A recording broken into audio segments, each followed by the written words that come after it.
Кайырлы күн баршаңызга. Бүгүн мен сиздермен осындай банановый торттун рецептин бөлүшүүтүн боламын. Соңуна дейин менен бирге болуңуздар. Және де өтө дәмдүү, өтө нәзик торттун рецептин бирге иштейтин боламыз.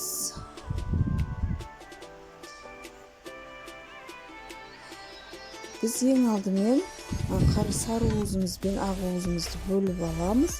Ак уузубуздун ыдысы кургак және таза болуп керек.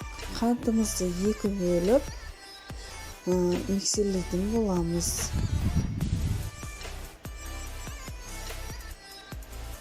Биринчи ак уузубузду миксерлеп аламыз.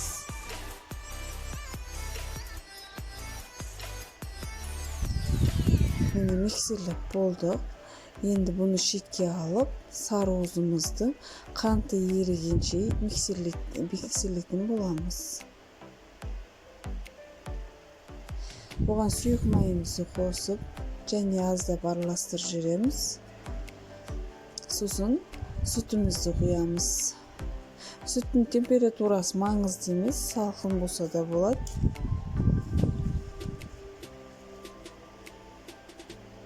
Бананымызды вилка менен езип, жаңагы массамызга саламыз. Оны да миксерлеп жиберемиз. Аралаштырып.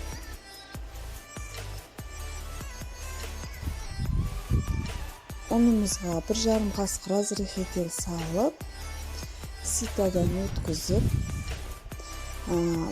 барлыгы биркелки масса болгончо миксерлеп аламыз.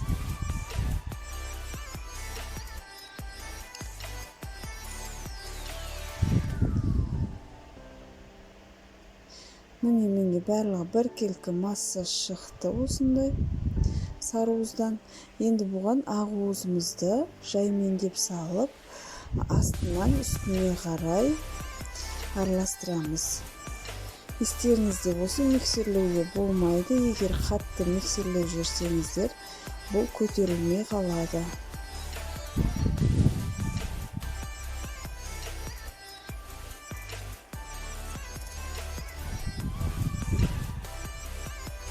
Міне осындай үлпүлдеп, әп-әдемі, жұмсақ масса болып шығады.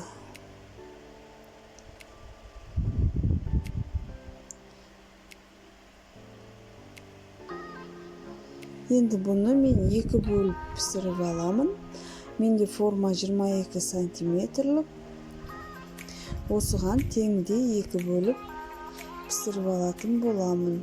170 градуста 30-35 минутқа пісіріп аламыз.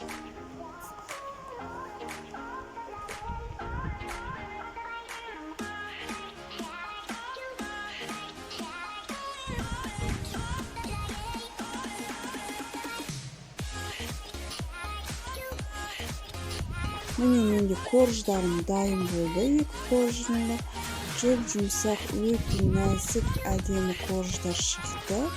Енді бұны суығанша мен кремін дайындаймын.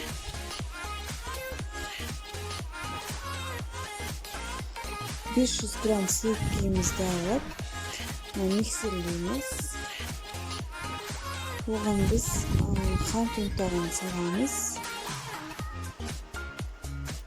Тағы да миксерлеп аламыз крем болғанша. Міне кремім дайын. Енді тортымызды жинаймыз. Мен торттың ортасына банан салам. Негізі бұл шарт емес банан салу. Егер банан салған ұнамайды десеңіздер, оны салмасаңыздар да болады.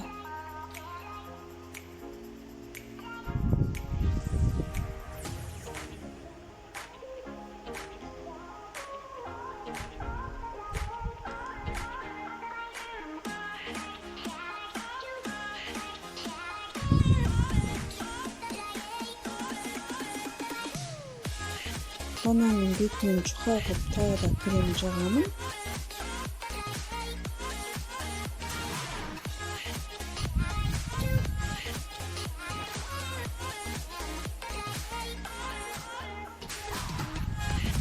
Оның үстіне бисквитімізді қоямыз тағы да.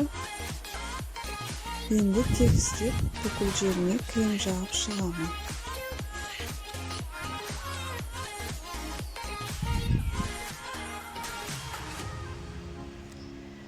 Міне крем жағып болдым. Енді бұны холодильникте кемінде 1 сағат ұстау керек. Егер уақыт болса 2-3 сағат ұстаған дұрыс. Менде 2 сағат өтті. Печеньенің ұнтағымен шет-шетін жағып шықтым корждарын. Енді шоколадпен әрлеймін. Бұл әрлеу негізінде өз еркілеріңізде. Мүмкін шоколадты теркадан өткізіп шет-шетіне жақсаңыздар да болады. Міне осындай торт шықты. Өте дәмді және нәзік торттардың бірі.